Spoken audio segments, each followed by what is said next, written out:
নমস্কার, স্বপ্নাভিক নিউজ নেটওয়ার্কে স্বাগত। অষ্টাদশ লোকসভা নির্বাচনের আবহে ক্রমশ উত্তপ্ত হয়ে উঠছে গোটা বাংলা। বিস্ফোরক উদ্ধারের ঘটনায় শিরোনামে জায়গা করে নিয়েছে মুর্শিদাবাদ জেলা। উঠছে খুনের অভিযোগ, কখনো আবার বিক্ষোভের মুখে প্রার্থীরাও। সব থেকে বেশি নজর কাড়ছে তৃণমূলের গোষ্ঠীকোন্দল। গতকালও মিলল না এর থেকে রেহাই। এবার পঞ্চায়েত অফিসে চলল গুলি, অল্পের জন্য রক্ষা পেলেন প্রধান। ঘটনাকে কেন্দ্র করে প্রবল উত্তেজনা ছড়ালো বাঁকড়ায়।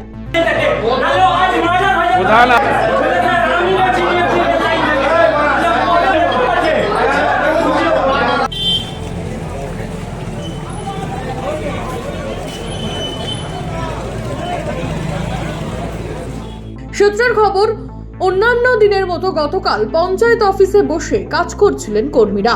উপস্থিত ছিলেন পঞ্চায়েত প্রধান টুকটুকি বেগম। আচমকা তিনজন দুষ্কৃতী মুখ চাপা দিয়ে আগ্নেয়াস্ত্র নিয়ে ঢুকে পড়ে অফিসে। এলোপাথারি 7 থেকে 8 রাউন্ড গুলি চালায়। কাঁচ ভেদ করে গুলি লাগে প্রধানের বাবার গায়ে। এছাড়াও আরো দুজন জখম হয়েছেন। প্রাণে বাঁচতে পঞ্চায়েত প্রধান টেবিলের তলায় আশ্রয় নিলে বরাত জোরে বেঁচে যান তিনি। প্লেন এমনি বসেছিলাম আমাদের অফিস টাইমে, যেমন বসার পরে আমরা সিগনেচার করছিলাম। আমাদের সদস্যরা আমার পাশের রুমে বসেছিল, প্লাস আমি বসেছিলাম। যখন তিনজন ঢোকার পরে আমাদের সদস্য জিজ্ঞাসা করছে, বলছে ম্যাডামের সাথে দরকার। তখন ও জিজ্ঞাসা করেছে আমার সদস্য যে কেন দরকার, কিসে। ততক্ষণে আমাদের কাঁচ প্লেট ধাক্কা মেরে ওরা তিনটে অচেনা ব্যক্তি একদম পকেট থেকে বন্দুক বার করে একদম ফায়ার করে দেয়। আমার বাবাকে গুলি লাগে, আমার কাকাকে গুলি লাগে, এবং আমি যান বাঁচানোর জন্য টেবিলের তলায় ঢুকে পড়েছিলাম। দিয়ে আমি কিন্তু আমাকেও টার্গেট করেছিল। আমি বন্দুকটা তার কাছ থেকে হাত থেকে কেড়ে নিয়ে কিন্তু আমি ততক্ষণে পালিয়েছি একটা বন্দুক রেখে। ওখানে 6টা 7টা একদম অনেক, মানে 8টা 9টা প্রায় 7টা 8টা চলেছে। 3 জনকে লেগেছে, তারা এখন হাসপাতালে গেছে।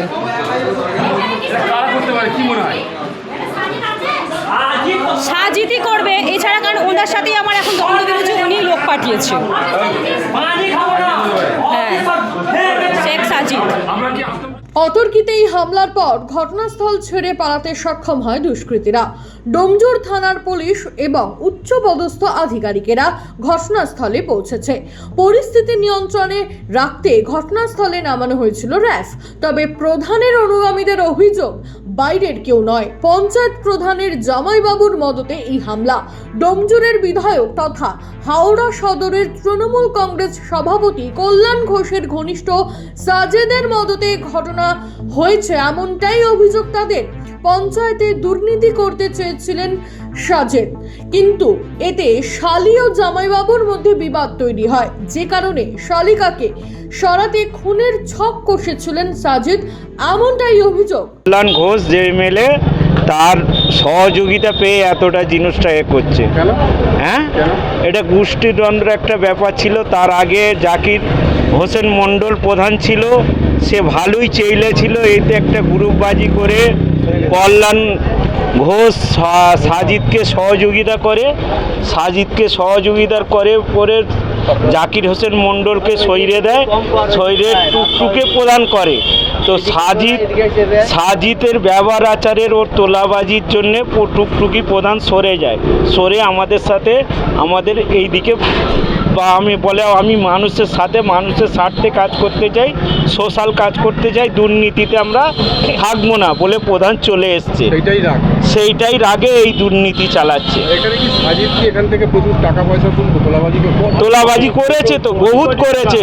70 কোটি টাকা পঞ্চায়েতে যে ওল্ড ফান্ডের টাকা নিয়ে বেরিয়ে গেছে। পঞ্চায়েতে কিছুদিন কাজও হয়নি। চাইতো নিজের মতো করে, হ্যাঁ, নিজের বাহুবলী দেখাতে চাইছিল। আমরা সেইটা এলাকার লোক করতে দিইনি। পঞ্চায়েতের কেউ নয়, না পঞ্চায়েতে কিচ্ছু না, ওটা প্রধান এই এমএলএ যে প্রতিনিধি করে ওকে পঞ্চায়েতের প্রতিনিধি ওর প্যাডে করে করেছে, কিন্তু ও পঞ্চায়েতে কিচ্ছু না, ও পার্টির কিচ্ছুতে নেই, পার্টির কোনো দায়িত্ব নেই টিএমসি। সাজিদ কি করে এমনি? ওর তো বিশাল বাড়ি, ভেতরে সুইমিং ও দালালি কোমোটারি এইসব 2 নম্বরই ব্যবসা, 2 নম্বরই ব্যবসা, দালালি এইসব করে। জমি জায়গা জমি হ্যাঁ আগে ওর নামে তো বহুত কেসও আছে। হ্যাঁ, অনেক কেস আছে। আগে কি করতো? এখান থেকে এত উত্থান কি করে হলো?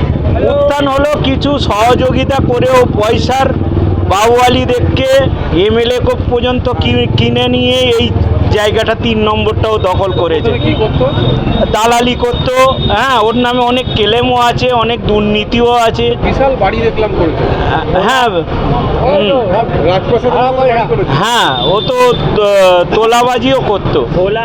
যদিও নিজের বিরুদ্ধে ওঠা সমস্ত অভিযোগ অস্বীকার করেছে সাজিদ। কি বললেন তিনি, শুনবো।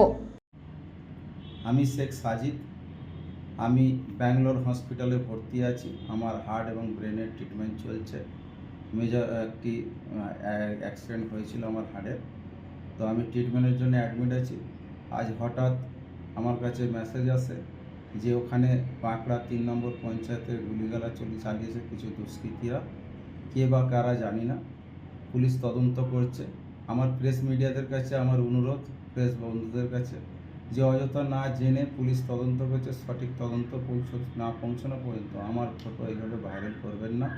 আপনাদের কাছে অনুরোধ, মামাটি মানুষের সরকারের তৃণমূল কংগ্রেসের গভর্নমেন্টে এই পঞ্চায়েত সুষ্ঠুভাবে পরিচালনা হয় এবং আমি রাজনৈতিক প্ল্যাটফর্মে আছি, হাওড়া জেলার মাইনরিটি সাধারণ সম্পাদক এবং এমএলএ রিপ্রেজেন্টেটিভ এবং আমি নির্বাচনী কনভেনার। তো আমি এরকম কোনো ভুল করব না যেটা আমাদের দলের ক্ষতি হয়। এটা আগের এক্স প্রধান বা অন্য কেউ করে থাকতে পারে আমার সন্দেহ। তারা আমাকে ফাঁসাবার জন্য, যেহেতু আমি ট্রিটমেন্ট গ্রাউন্ডে আউট অফ স্টেট আছি, তাই আমাকে ফাঁসাবার জন্য এই চক্রান্ত করেছে। প্রশাসনের কাজ করছে। দয়া করে আপনারা আমার নামে এইভাবে অপপ্রচার করবেন না এবং দলের নেতৃত্বের বিরুদ্ধে অপপ্রচার করবেন না। আপনাদের জানিয়ে রাখি, প্রশাসনের পক্ষ থেকে পাওয়া তথ্য বলছে দুষ্কৃতীরা কদিন ধরেই রেকি করেছিল এলাকায়। সিসিটিভিতে সেই ছবি ধরা পড়েছে। ডিসিপি সাউথ বিশ্বজিৎ মাহাতো জানান যে ঘটনায় সিসিটিভি ফুটেজ দেখা হয়েছে, তদন্ত শুরু করেছে পুলিশ। আটক করা হয়েছে 3 জনকে। রাজু ঝা, সাবনাভিক নিউজ, বাঁকড়া। সমস্ত খবরের আপডেট পেতে লাইক করে সাবস্ক্রাইব করুন সাবনাভিক নিউজ। সেই সঙ্গে বেল বাটন প্রেস করতে ভুলবেন না। আপনাদের একটা সাবস্ক্রিপশন আমাদের জন্য অত্যন্ত মূল্যবান। জয় হিন্দ।